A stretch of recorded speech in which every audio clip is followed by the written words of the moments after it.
All right, welcome to Ohio State of Mind with your host, Josh Keeley. I got a special guest by popular demand. I got Jay Stevens with me from Locked On Buckeyes, the Jay Stevens podcast, spitting out straight fire every day, providing content every day for Locked On Buckeyes. Last time I was on the show, everybody messaged me about how great you were and how, they loved you so much, Jay. So I had to bring it back on, man. How you doing? I'm doing well. Back by popular demand. That is a bold statement.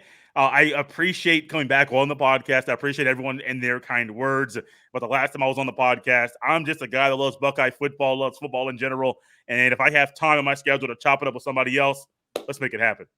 Well, don't get too cocky. I got like 5 listeners, okay? So you know what I mean? Like, so if three people text me that, I'm like, oh wow, okay. A majority of the audience wants to hear this. But I do appreciate you coming back on. There's so many topics, dude. There's so many topics. We texted yesterday briefly about what we were gonna do. We're gonna do a little fantasy draft. We're gonna talk about some breakout players. That was a question provided to us on Facebook.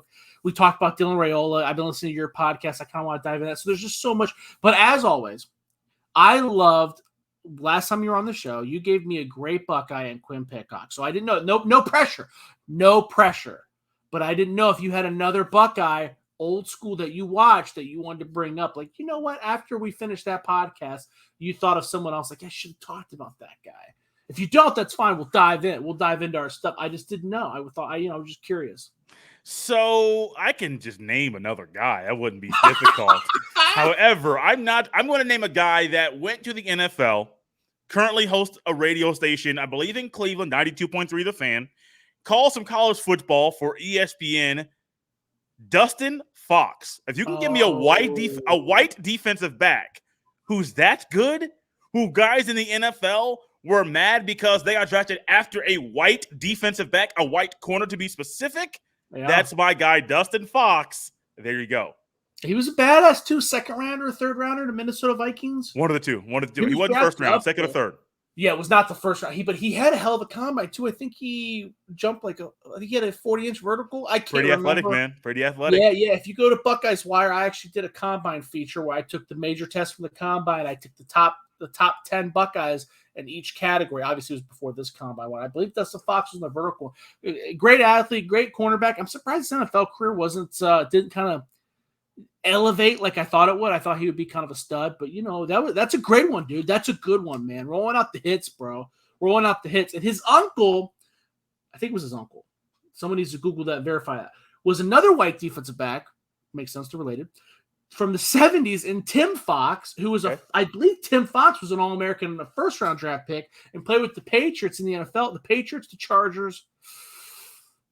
That might have been it, just those two teams. But that's another guy who was, both those guys were, I don't know if they're all Americans, but they both played in a very all-American. I mean, if you're making a greatest Buckeyes of all time list, Tim Fox is definitely on that list. Yeah. And Dustin Fox is, you're having a very good argument about him being on that list if you talk about positional. Obviously, I think Tim played safety. No, Tim played corner, right? I can't remember, dude. That'd be a good Google. I forget. That'd be a good Google, bro. But that's a good one, man. That'll be our thing. Now, every time you come on, I expect a golden nugget Buckeye to talk about. Okay. What's up? But we talked yesterday. We wanted to do a little bit of a fantasy draft. So we're going to draft one quarterback, one running back, 3 wide receivers, and a tight end, only from the Big Ten. Okay. And then we're going to let you, the listeners, vote. I'm going to try to write down, I probably should grab a piece of paper, write down our team so I can put it on Facebook, Twitter, all that good stuff. Now, Here's an interesting wiggle. I didn't know if you wanted to include it. I was talking to someone, and they were like, well, there's going to be a lot of Buckeyes in that draft. It's going to be pretty one-sided. I don't know if I necessarily agree with that. And then I kind of made my big board. And so here's the question. Should we make it even more challenging where each person can only draft one player from a Big Ten team, or is that too much? That defeats the purpose. I'll leave it up to you, bro. That's realistic. I mean, before we go any further, I will say I don't need to draft a Big Ten Ohio State player at all. I think now, granted, I do think that they have some of the best players at some positions.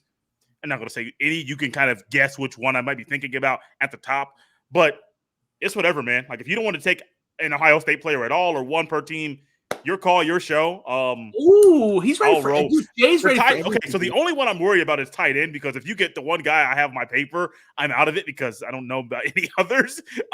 Many other ones. I only wrote down two too. I was like, I can't really think of two tight ends Okay. I'm gonna get. Let's just roll with it. It's an Ohio State podcast. It'd be kind of foolish to leave off Ohio State. So again, we'll fill out a roster. So one quarterback, one running back, 3 wide receivers, and a tight end. So I'll go. You're the guest. I'll give you the first pick. Who you taking? And to recap for the listeners, we're only drafting dudes from the Big Ten and skill positions. No offensive linemen at all. Well, we don't have all day.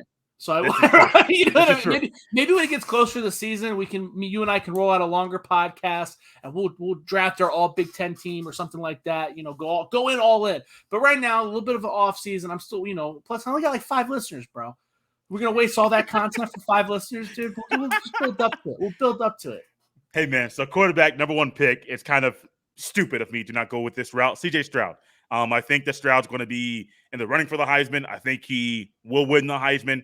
So with that in mind, and knowing that Ohio State weapons are all over the field, Stroud, quarterback number 1 off the board in our Big Ten draft.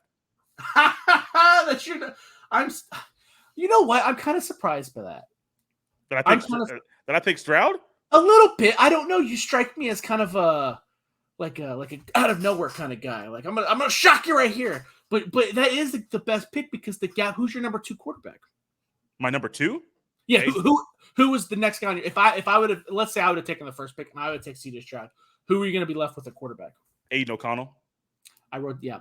We're on the same page there. And there's a pretty big gap between a guy who was in the Heisman finalists and then Aidan O'Connell, who literally was still fighting for a starting job throughout the middle of last season. And there's some argument to be made that he wasn't even better than the other quarterback. He just had a bigger arm and more splash plays.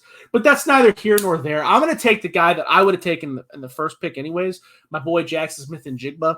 Okay? I think he is the backbone of the offense. I think he's underrated because he is a wide receiver. I think he was probably the best wide receiver of the awesome trio last year. So I'm going to go with my boy, JSN. Does that surprise you? No. It does not. It does not surprise me at all. Would you have taken him if I didn't take him? At number 3? Yeah. Probably. I was leaning running back or receiver in my next pick. I wasn't sure. But if not my next pick, it would have been the 3rd pick that I would have had. I'll say that. Is it cool if I go with my next pick now? Hell yeah, dude. Let's do it. Okay. So I got a quarterback, you have a receiver. With my next one, now this one's going to be something that might seem like it's a homer pick for a couple reasons. Yes, this is a Buckeye podcast. I am a Colts fan, and so I am going with Marvin Harrison Jr. I am picking him now. Whoa. I do think Marvin Harrison Jr., I'm going out on a limb, will be the second on the team in receptions, receiving yards, and touchdowns behind Jackson Smith-Njigba. I do think him playing outside so I think some say Z. If you want to play X or Z, whatever, it don't really matter to me. I think Marvin Harrison Jr. 6'3", 205, 210, that frame, I do believe he's going to be that dude this year. So, yeah, you might be surprised that I'm picking a guy that didn't really play much last year. No but shit, what we saw in the Rose Bowl is just a small glimpse of what we'll see this year. In the regular season, the Big Ten championship game, and the playoff, I do expect the Buckeyes to be really good this year.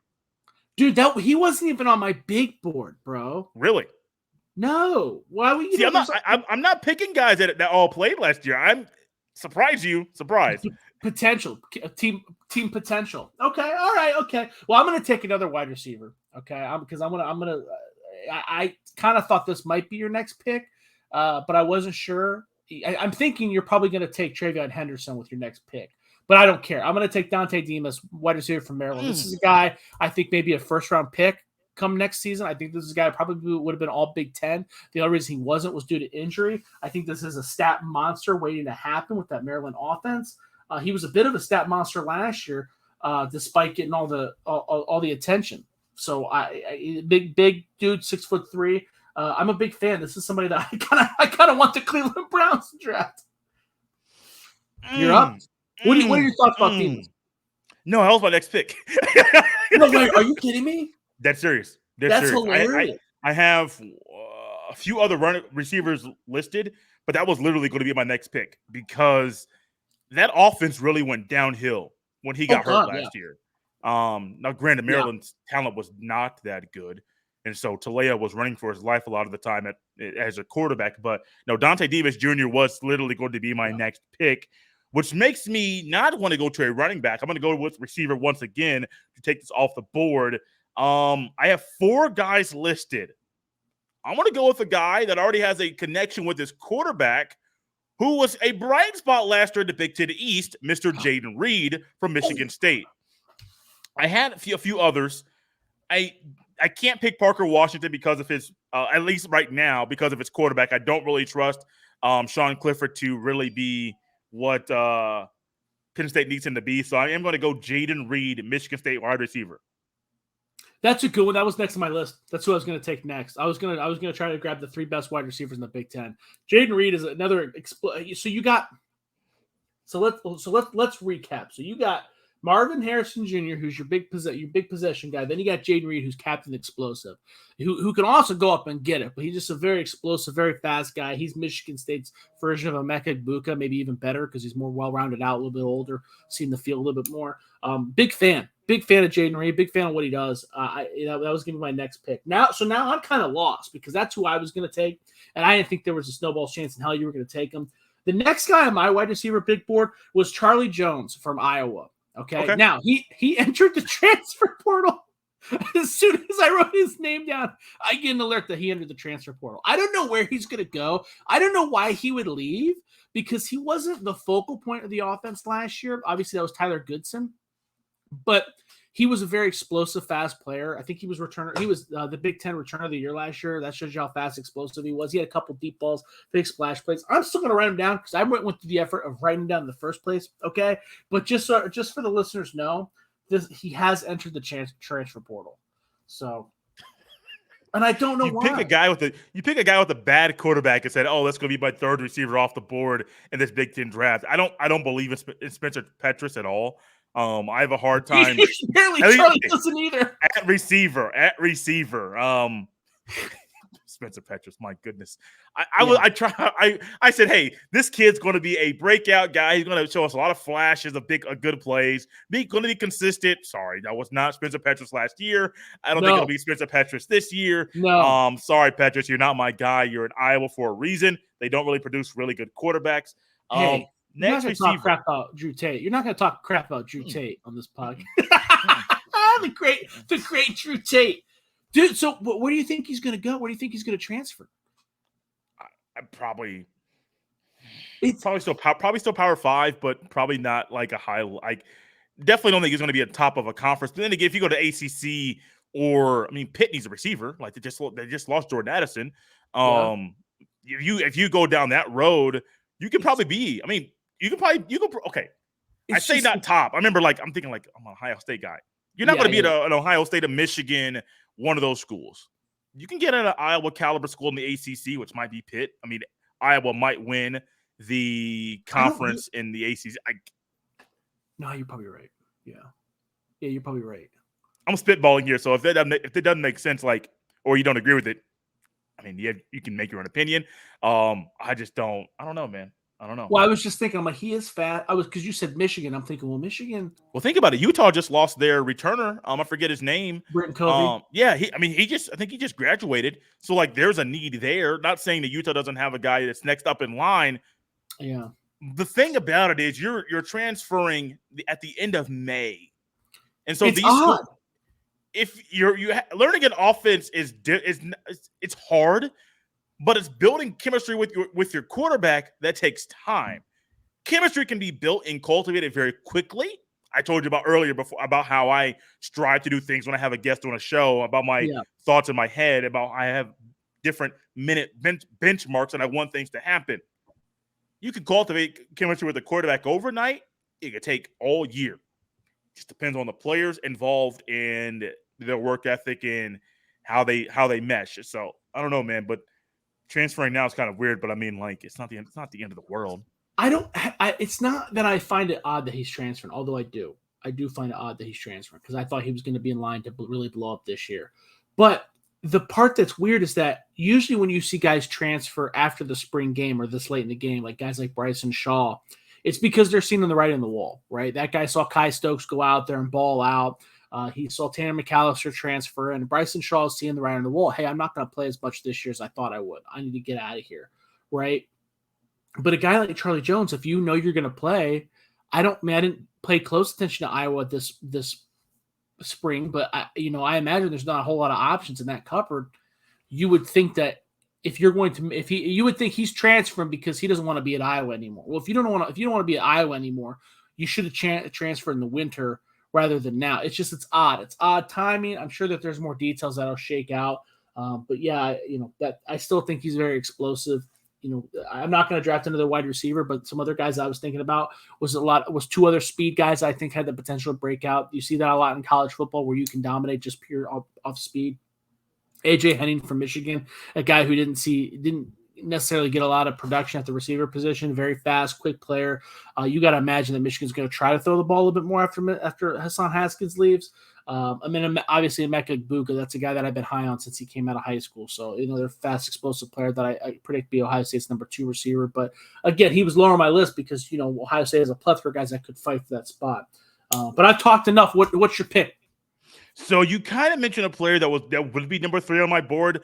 I just don't believe Ohio State will put him in the right positions to be as successful as he needs to be because of their infatuation and love for Julian Fleming. I would have gone Emeka Egbuka right here automatically, but I can't do that right now because I just don't know what they're going to do with Fleming. Will you run 4 wide receivers? I think you should. You probably won't. Will you play Fleming more than Egbuka? I think they will. I don't think they should.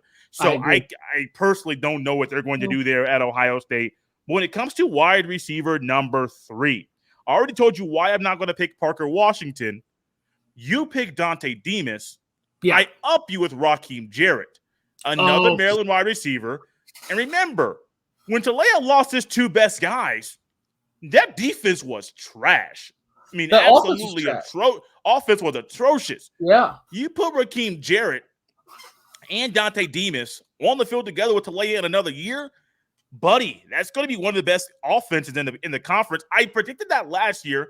Can't predict injuries. I got Raheem Jarrett, buddy. I can't pick Parker Washington, and Chris Aubin-Bell's close, so close, but I got to go Raheem Jarrett. Yeah, because he's still dealing with that, recovering from that injury. Raheem Jarrett's a good one. Raheem Jarrett's a good one. That's a guy that I glanced at. Again, he was second fill to Demas, but that's a good guy. So that's who you're going with? I'm writing it down. Yeah, Raheem Jarrett. All right, so I don't really need to take a quarterback. This is probably where I would take the quarterback, though. But obviously, you're not going to take another one. So I'm going to move on. I'm going to grab what is likely the best running back in the Big Ten. Man, I feel weird taking this early. But you got to take Trayvon Henderson, right? I mean, you don't have many picks left. You have a running back, a tight end, and a quarterback. So you have those. I already pick a quarterback, so you can pick whoever you want. All right, I'll take Henderson. Take him. He's gone.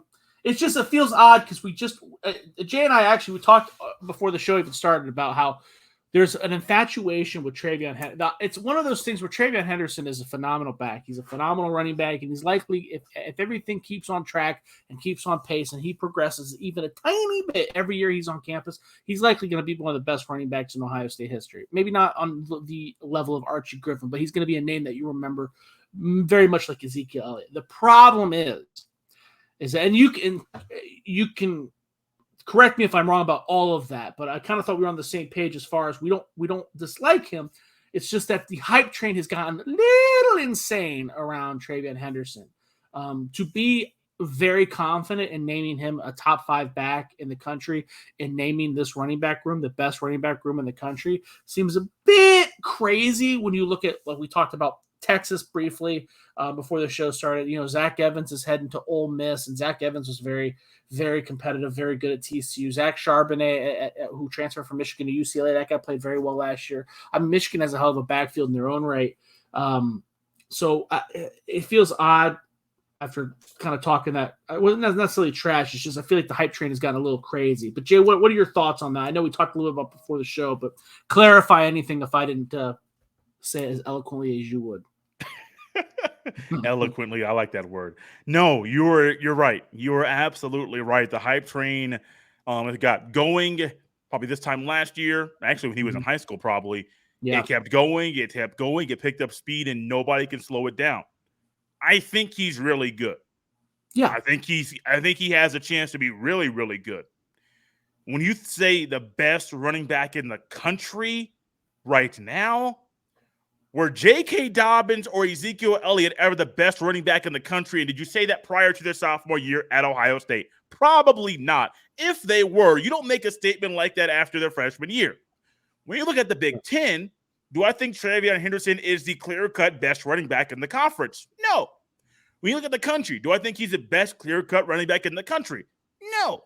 Do I think there should be hype on Trayvon Henderson? Absolutely. But I do find people getting hyped up about these athletes without being able to properly comprehend and say, this is what they've done on the field to justify me making this statement. Potential's great. But am I going to get on the hype train to do that? No. Now, you've heard me a lot on Buckeyes. I'll talk up Dylan Raiola. I'll talk up certain players. Yeah. I hyped up Caden Curry like crazy leading up to his commitment to Ohio State. These are kids that I have seen play at a level that they dominated, and so I can make certain statements about that. Do I think Trayvon Henderson was good last year? Yes. Did he dominate when he was on the field every single game? No. He broke records, but I can't come out here and say he dominated every game he was on the field. No, I can't do that. And so if I want to build up hype about a player, look around the country, look down at Alabama, look at Texas, look out west. They play football out there in California. And then come back and tell me, is Trayvon Henderson better than Bijan Robinson? Is Henderson clearly better than Jamar Gibbs? Is he clearly better than Mo Ibrahim or Ibrahim, or however you want to say his name? Is he clearly better than Braylon Allen? I gave you a few guys. You can clearly look around the entire country and say, there's a lot of talented running backs out there. Henderson's really good. Am I ready to give him the great tab yet? No. Can he be great? Yes. I gave you Bijan Robinson. I think Bijan Robinson's a great running back.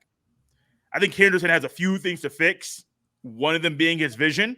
He fixes that, buddy. I mean, he could average 1,800 yards over the next 2 years. Now, so there are a couple things to unpack there. I want you to clarify a little bit more. Now, I agree with you. I do not think Trayvon Henderson is the best running back in the country. I don't think anybody can convince me of that. I think that you are right. There is a gap between the top tier guys and Trayvon Henderson in the country. Now, you also said, is there a clear gap in the Big Ten? I don't think there's a clear gap in the Big Ten. I think that you could make a solid argument, and I might be inclined to, because I don't. It's hard for me to rank the Big Ten backs, because Mohamed Ibrahim was a straight up badass, but he's been hurt, right? Braylon Allen, he's very good, but is he as fast and has the breakaway speed as Trayvon Henderson? I don't know. I'm not saying that those guys are better than him. I'm not saying that they're not. I'm just saying that you could. I think if you want to sit here and have an argument that Trayvon Henderson is the best running back in the Big Ten, I will listen to you, and I might be inclined to agree with that, right? All right. So, but with what you're saying, you can say with 100% confidence that you don't think that Trayvon Henderson is even the best running back in the Big Ten right now. I wouldn't go that far. I just can't sit here and say, I can't say he is. Got it. I look at Braylon Allen. I look at Ibrahim, Blake Corum. I look at other backs in the country. They're really, really good. One thing that Henderson needs to work on is his vision, which, I mean, he had 1,200 yards and he broke a record that was set by Maurice Claret. Like, the kid wasn't a bad guy at all. Now, I think the offensive line hurt him last year. And if you get a proper offensive line out there, he may have had 1,500 yards last year. And we're having a different conversation. If a kid has 1,500 yards in his freshman year at a school, breaks a record that's been there for 20 years, we're having a completely different conversation right now. So maybe was it his vision? Was it the lack of trust in the offensive line, or did he trust the offensive line and they just failed him? What was it? Those are conversations we can have and speculate all offseason. But I can't say clearly. He's good. I just can't say clearly. He is in that top tier in the Big Ten, though. There's just There's just no one that's breaking. And look at what we're doing. We're splitting. We're being very nitpicky because at the top, you need to be nitpicky. With my number one pick, if I went Jackson Smith and Jigba, I would have had to say, here's why he's a better player, football player, than C.J. Stroud. I can't say that, so I can give you evidence why Stroud is a better player than Jackson Smith and Jigba, which justifies Stroud going number one in this draft. Very clearly the same thing as if you're going to say so-and-so is the best player at his position in a conference. Well, you got to explain it. Don't just give me numbers. Explain it with words that are not littered with numbers, this, and this. A lot of guys can't do that. Right. Or if they do, if their explanation might not make sense, a lot of guys can't do that. So I am a homer. Yes, I love Ohio State.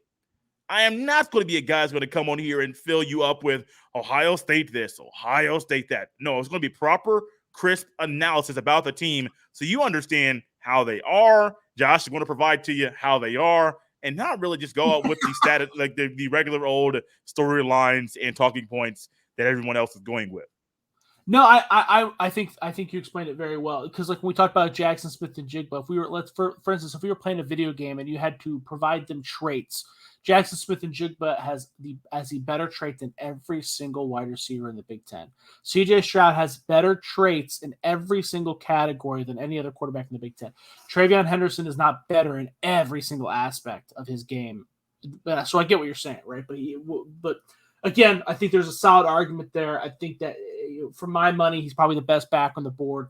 So that's who I'm taking. Now, you got is this your fifth round? This is your fifth pick. What you got? Running back. I'm leaving my tight end for later on.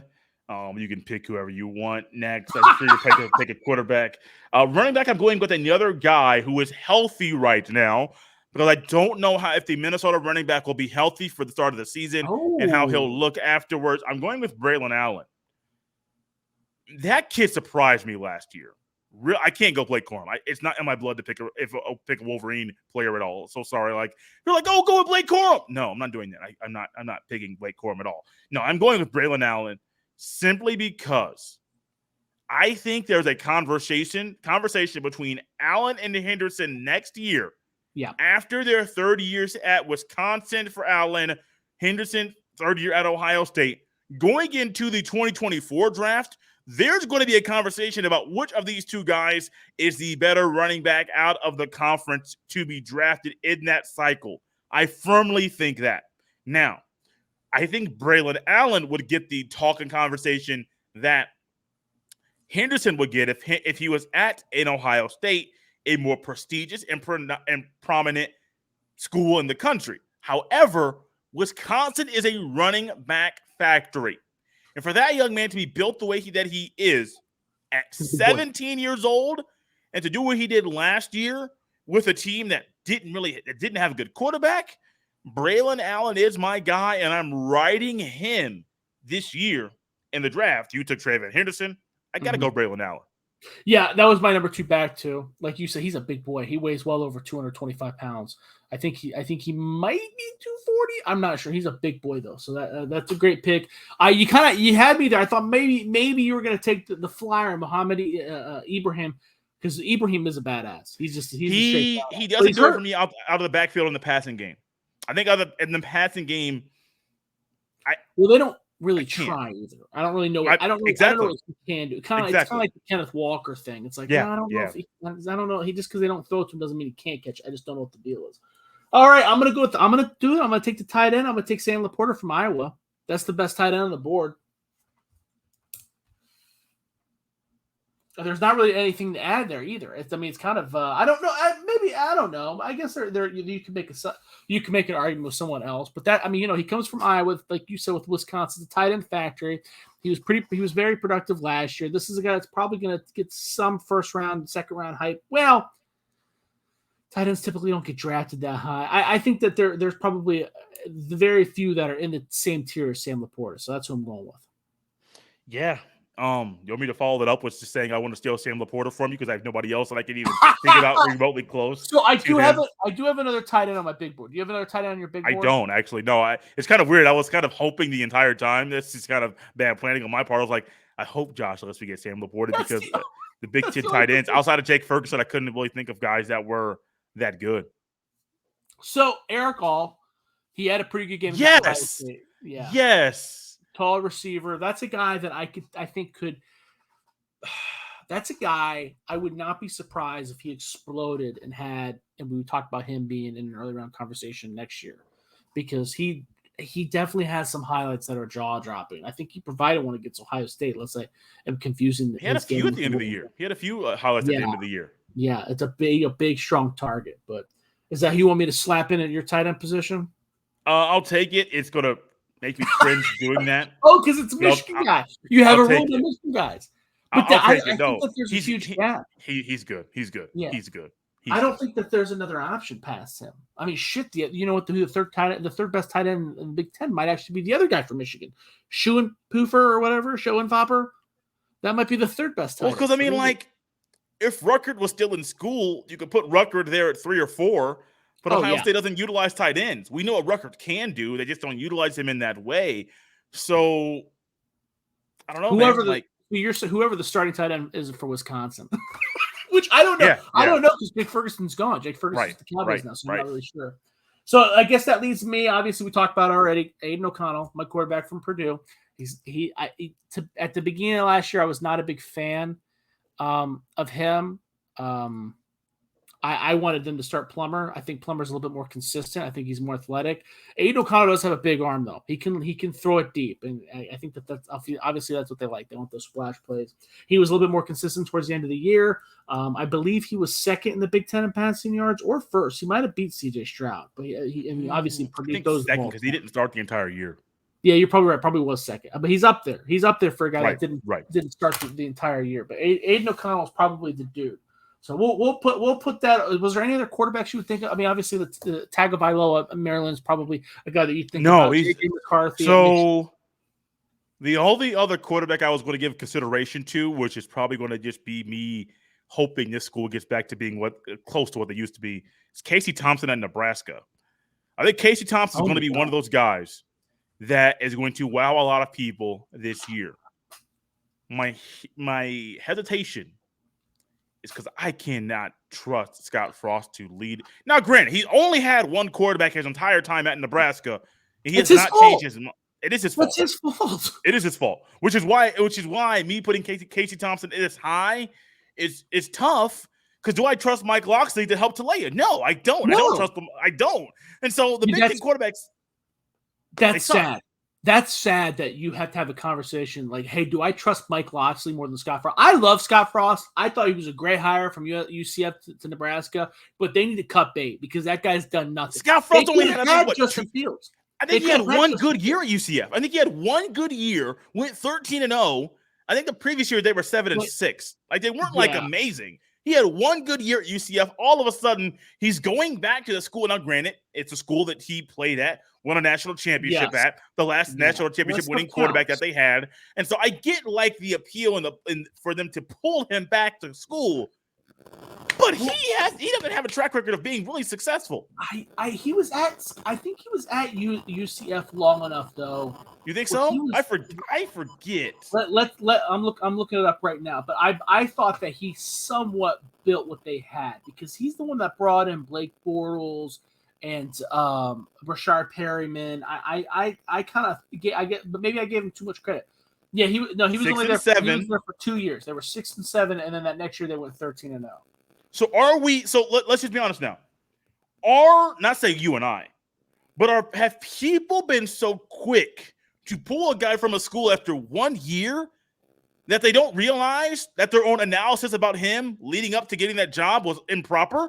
If you tell me I have 2 years on a job and I'm going to go from a UCF group of 5 to being at one of the biggest and not say most successful, but one of the better traditions in college football and a program at Nebraska that used to be one of the better schools in the country, maybe people need to back up and realize Scott Frost showed you who he was at UCF. Well, He can be good. He can be good, but he's probably going to be closer to a 6-7, 7-6, maybe 8-win guy at a group of 5. And he's only won 5. He's only won 5 games. The most wins at Nebraska is 5. Now, trash. UCF was 0-12 before he got there. The Correct. year before he got there, they were 0-12. So correct. I see what you're saying. I have a problem with. I have a personally have a problem with you saying a guy has 2 years out of school. He's below 500 1 year. He builds it up quickly to go 13-0 in year number 2. Let's give him to Nebraska. So okay, let me ask you this. At the same time, it's very rare what Ohio State did to pull Ryan Day in, who had no head coaching experience, to get the success that he's done. So it's very, very risky at both ends. Very risky. I think overseeing it with Ryan Day is rare, but Scott Frost, rare as well. So, granted, I'm not going to say Scott Frost will never be an amazing coach. I just think that he has a lot to learn about how to run a program. And maybe for his first big-time job, maybe it shouldn't have been Nebraska. Maybe it should have been another school that he had no ties to, so he doesn't have the boosters and his teammates and everyone else looking at him and saying, well, if he can't do it, nobody else can. Well, somebody else can do it. I firmly think they were better under Bo Pelini than they have been under Scott Frost. That's correct. Somebody else can do it. Maybe the timing is off. Maybe he needs to shift his mind. Or maybe another school then coming to Nebraska may have been a better move. Imagine if Urban Meyer went from Bowling Green to Ohio State. You wouldn't have had those Utah years or those Florida years. You would have had a guy go from Bowling Green, go to Columbus, and been like, oh, yeah, win a national championship. He didn't have a track record of building anything between that. He built some stuff at Bowling Green, but that level, that group of 5 level, is way different than what Ohio State is. For sure. I'm not disagreeing with anything you said, but here's the issue. Mm-hmm. If they weren't going to hire him, someone else was, right? Correct. That's enough to. I mean, he was the talk of the town when he took UCF and he beat Auburn and he went 13-0. I mean, he was the talk of the town. Someone else was going to hire him. So if you're Nebraska, are you going to hire him? Or are you going to who else were you going to hire? That's the other thing too. Does that make sense? Like for that group, because that's basically what you're dealing with, right? If you have a guy that comes up and he wins, if you have someone that goes, I'm trying to think of an example, but I mean, let's look at Lance Leopold at Buffalo. Was he at Buffalo that long? Mm-mm. No, I don't. I mean, maybe he was. I don't know. I don't think he was though. I mean, he won 2 years there, and now he's at Kansas. You know what I mean? Like, that's kind of once you turn him around, that's kind of it. You get that big job. I mean, the guy that I think that's kind of been waiting around the longest is the dude that just got hired by Florida from Lafayette, and he was only at Lafayette for what, 3-4 seasons. Mm-hmm. So I don't know. I kind of try to take that in consideration when I talk about like, oh, I think it's a good hire, because I'm thinking if they weren't going to hire him, someone else was going to, and you were going to end up with some dude that no one wanted, right? But I mean, I see your point. I mean, obviously I'm wrong because he sucks, but you know what I mean? Like that, on the flip side, he's been there for 3 years and they suck. So that's the flip side of it. But at the other time, hindsight's 2020. I just, I don't know who else would you have hired in that cycle. Of course, I can't think of anybody who was even in that cycle, but you know what I mean? But you got to think about it, though. Nebraska's made bad hires. Nebraska, I won't say bad hires. They've been quick to pull the plug and end contracts and fire guys quickly. For sure. They were also quick to bring Scott Frost back as soon as they could. This is my own personal opinion. I don't like that. If you give me 2 years, to me, it's very, very hard for me to say you're going to make us be especially at Nebraska. 2 years at UCF is enough they need to see from Scott Frost for them to say, he's our guy. Now, granted, making UCF, going from what UCF was to where UCF before he got there to when he left, huge accomplishment. He was the talk of the town. He was the hot guy. Yeah. But 2 years, if I was Gene Smith, I would have not even thought about hiring Ryan Day. I don't want a guy coming into Ohio State that has no head coaching experience. That's in his early 40s, maybe late 30s. That's coming in. We need him to be a leader of men, and he's led guys in the NFL. But from a positional coaching standpoint, maybe a coordinator standpoint, he has not been the head guy at a university like this, or at a college, or even a high school level. He's never done that. as risky. That was a huge risk by Gene Smith. Well, risky. I'm gonna say risky to give him an extension a couple of years and the money that they got his contract extension.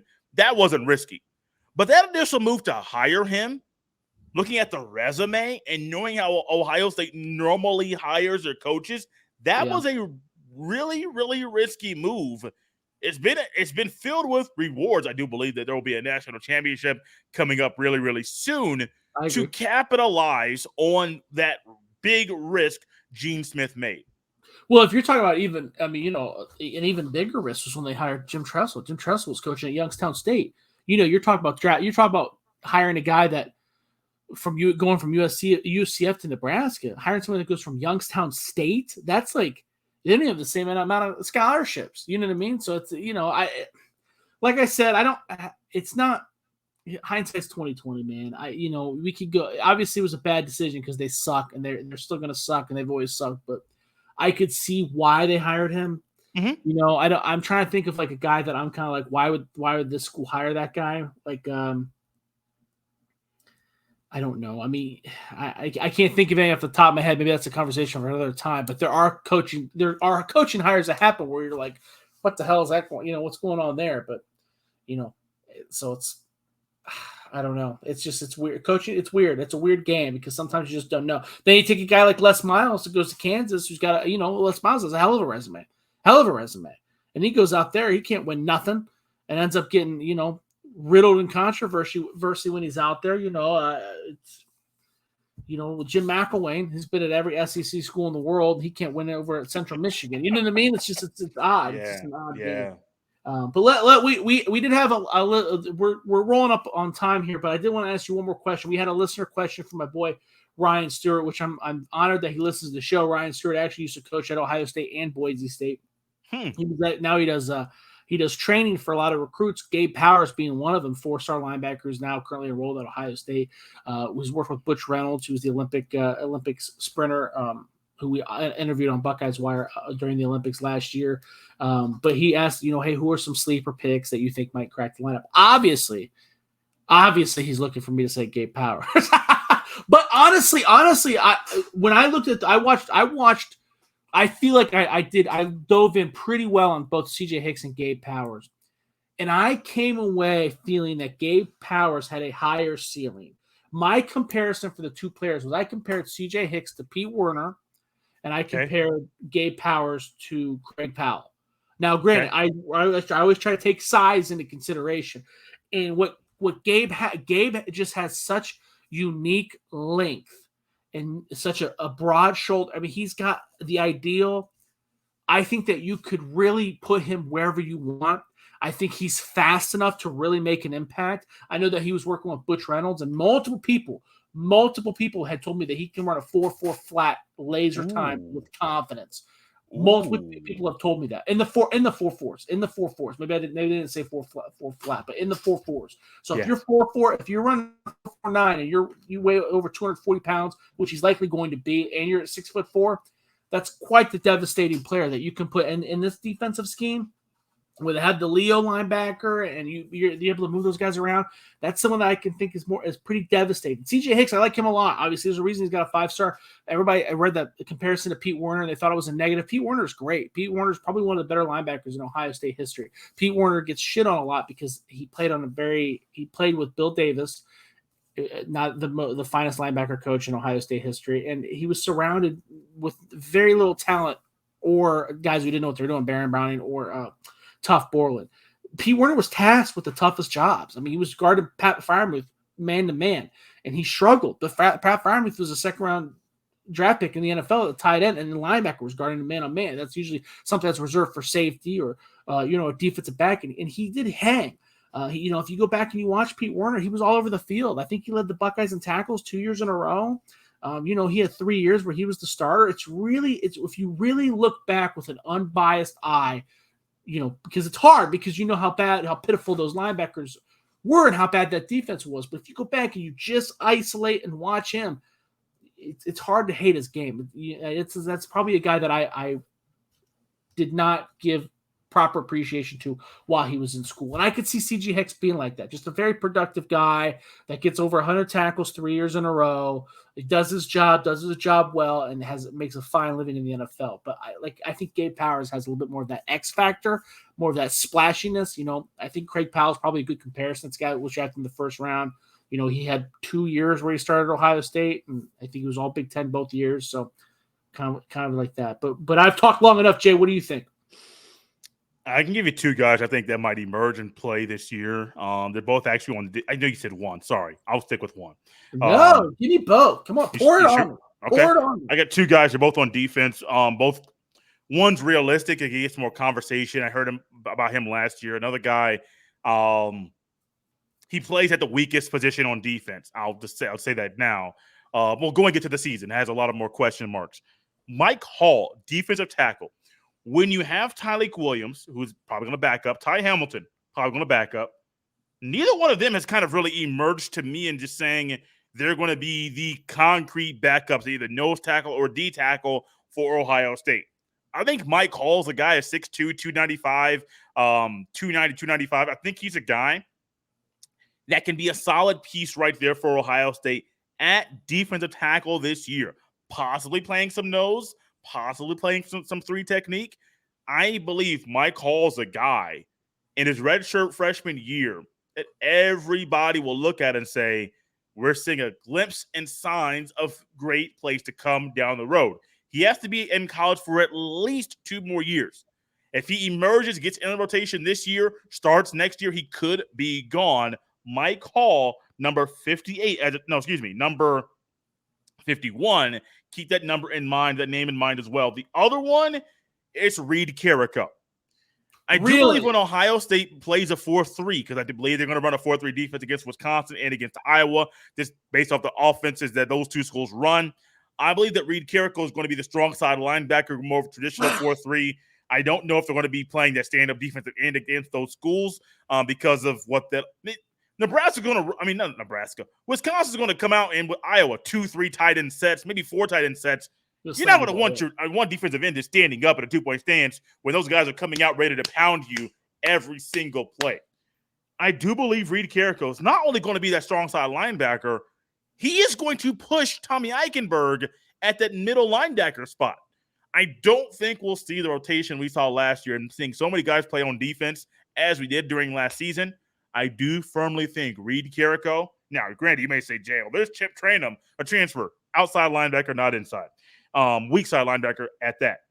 You have Pauly E, now OT. You have Taraja Mitchell, hard pass, complete hard pass.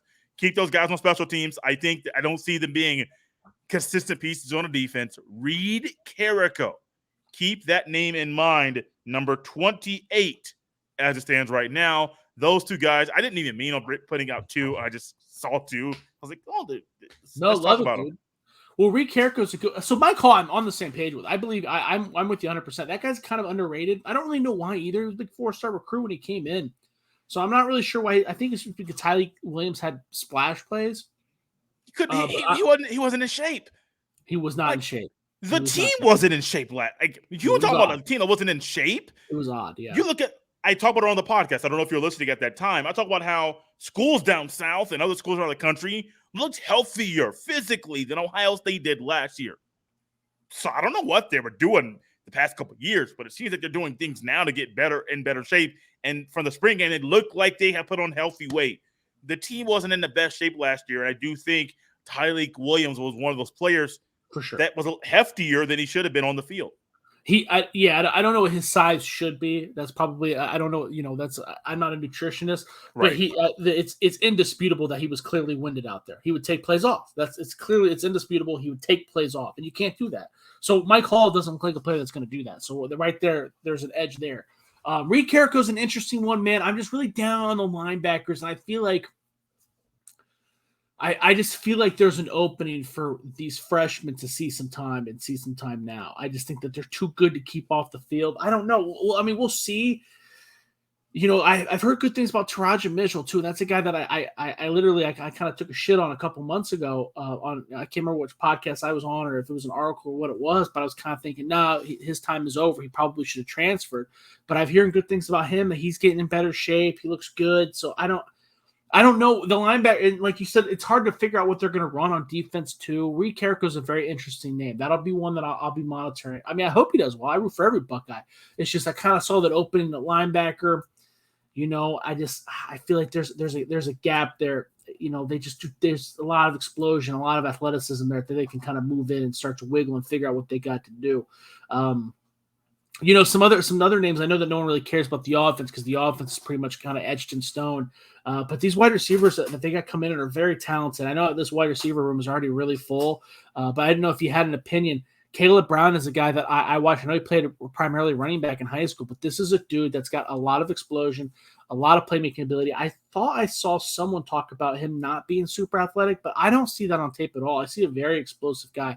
Maybe not straight line speed, if maybe that's what they're talking about, but he's pretty explosive. I could see him being a pain in the ass to take care of off the line of scrimmage. I know that he didn't weigh in much either, 195, but he looked like a big, thick boy.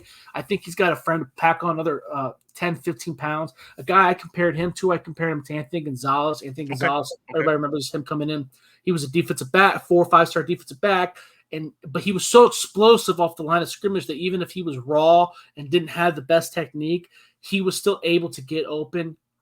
Caleb Brown kind of strikes me like that. Maybe not the best comparison because Gonzalez was a burner straight up, no doubt, Olympic style runner. But their rawness and their ability to get off the line of scrimmage, I think, is going to be a pain in the ass. And that's a guy I think if he just has a little bit of coaching, and Brian Hartline's the best, that I think that he can make a real impact. Keon Graves has got a lot of people like him. He played a little bit in the spring game. He got the Chris Olave number. He's very smooth, runs very smooth like that. That's a guy I don't like comparing him to Chris Olave because it's so recent. I try to pick old guys, one, because it's more entertaining, and two, because I try to eliminate that recency bias as well. But a guy that he kind of reminded me of was Santonio Holmes. If you go back and you watch those Santonio Holmes highlights, he's a very smooth receiver. He's got a little bit more of that size that Graves has. I think Graves can be a little bit thicker than Olave. But Holmes, he was kind of the master of the hook route. It wasn't a super productive receiver, but I think that was a lot because of the offense. If you remember at the time, Craig Krenzel, Ohio State did not burn up the passing offense. But Graves is a very smooth. He already feels like a very nuanced route runner. Maybe that's not the right term because I don't know if he's a great route runner, but it feels like he has a good feel for how to beat the defensive back, when to beat them. If you go watch his tape in high school, he was not burning by guys, but he would always win deep. And I think a big reason why is because he's already pretty nuanced in finding the blind spot in the defender, which is a pretty advanced skill. That's something that Garrett Wilson and Chris Olave strived at, and they didn't strive at it immediately. So I feel like those guys, if I had to put money on, I feel like Caleb Brown has a lot of athleticism. It might be, but he wasn't here during the spring. It's hard to put money on a guy that wasn't here in the spring. Both those linebackers were here in the spring, so I feel pretty safe saying that they're going to get some time. It would take a lot of balls for me to say Caleb Brown's going to get some time. I feel like if he was out here in the spring, though, man, it's hard. His tape is he just dominates the game. He dominated the game when he was in high school. It's hard to kind of look away. But do you have any feels for that? Or anybody on offense or any feeling on those wide receivers at all?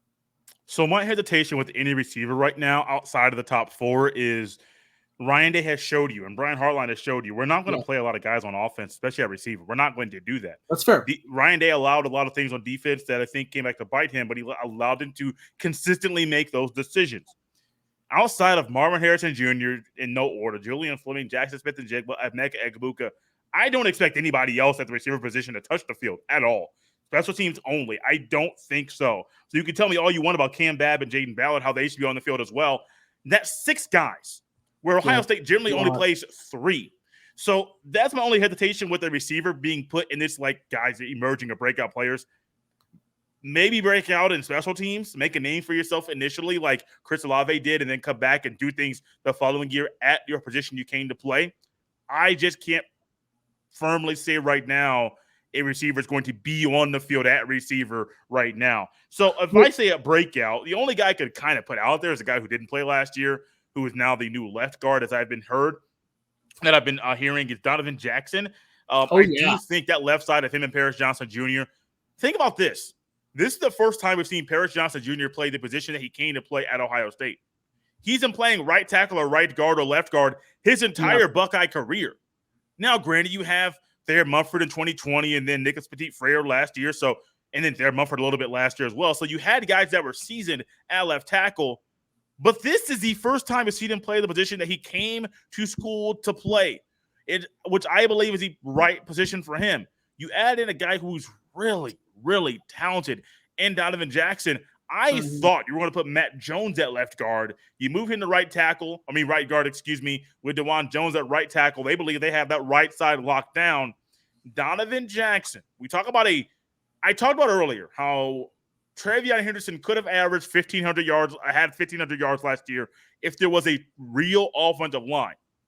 Well, here's his time to have 1,500 yards. You get a real offensive line. He's also going to have a bigger contribution from Mayan Williams. So where Mayan Williams maybe failed last year and Henderson, but he got holes from guard center to guard. That should be parting like the Red Sea, and they should be able to just go right through there. So I do think Donovan Jackson, redshirt freshman, get at least one more year with this young man.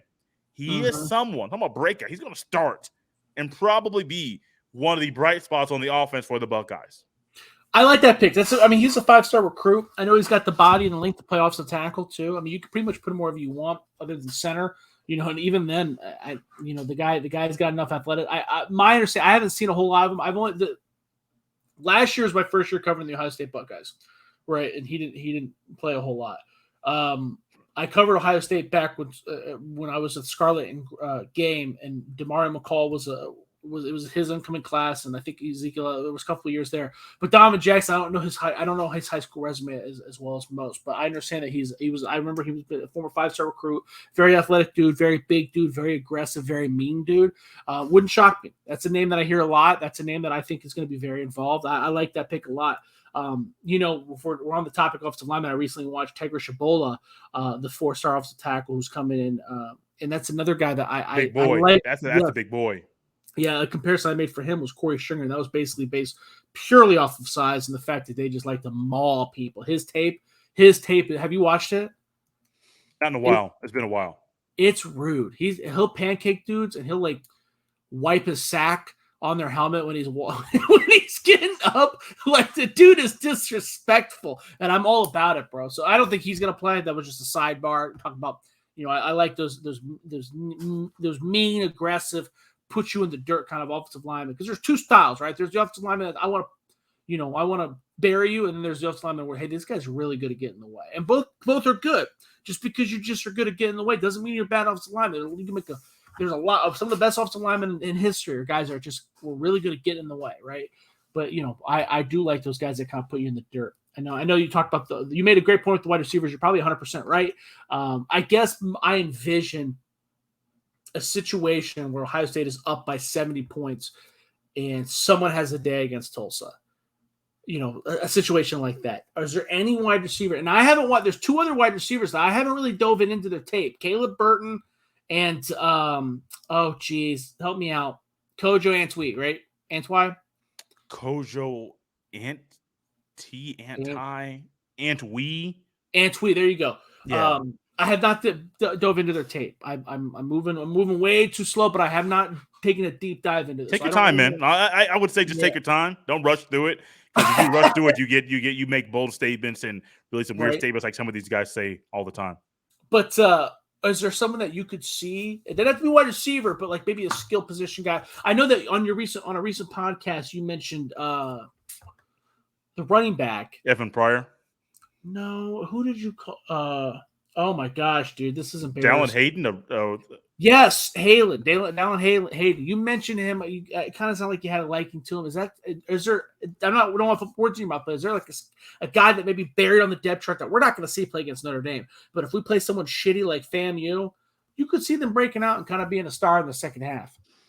Not really. Evan Pryor is the only guy that can come to my mind. Quarterbacks, McCord and Brown. Those are the only three that I can really think about. I can say, though, concretely, we're going to see some – I also got to run here really quickly, so I'll make the statement and I got to get out of here. But Joe Royer, don't sleep on him. I would have been comfortable with Kate Stover staying at linebacker with Joe Royer being a starting tight end. I think after Royer, there's a lot of what if, who's there. So the bigger need was Stover to go back to offense and not stay at linebacker. But Joe Royer, back up this year, starter next year, I do believe we're going to see some big plays from the backup tight end at Ohio. It's weird to say backup tight end, big plays. Well, Ohio State's tight ends normally block, and Joe Royer is getting a lot better at that. So keep in mind, during the season, if you see a big block from a number you don't recognize, and all of a sudden you see a ROY, you can't make out the rest of the name on the back, it's Joe Royer, and you heard it here. I'm just trying to get ahead of the curve here really quickly because I know Royer's going to have I believe Royer's going to have a big year. Well, I admire the confidence, and we'll shut this down. It's going over an hour anyways. Jay, where can they follow you, man? Follow me on Twitter at jstevens07. That is Stevens with APH. Listen every single day to Locked On Buckeyes on YouTube, on Apple Podcasts, the Odyssey app, or wherever you get your fine podcast. Also, the Jay Stevens podcast. It's a weekly podcast. We're in Women in Sports Month right now in the month of May. I'm not sure when you're going to listen to this podcast episode, but check it out. I'm planning on having a special month next month. Haven't done the interviews just yet for that, so I'm not really going to say who will be on, but I will say you'll want to check it out.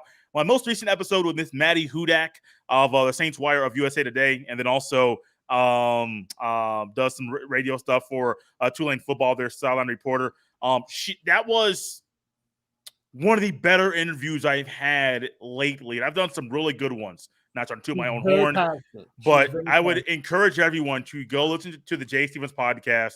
Click on the most recent episode with Miss Maddie Hudak.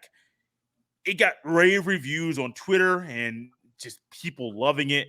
Even so, dude, her mom listened to it and said I was great. And Maddie put a comment on YouTube, on Instagram.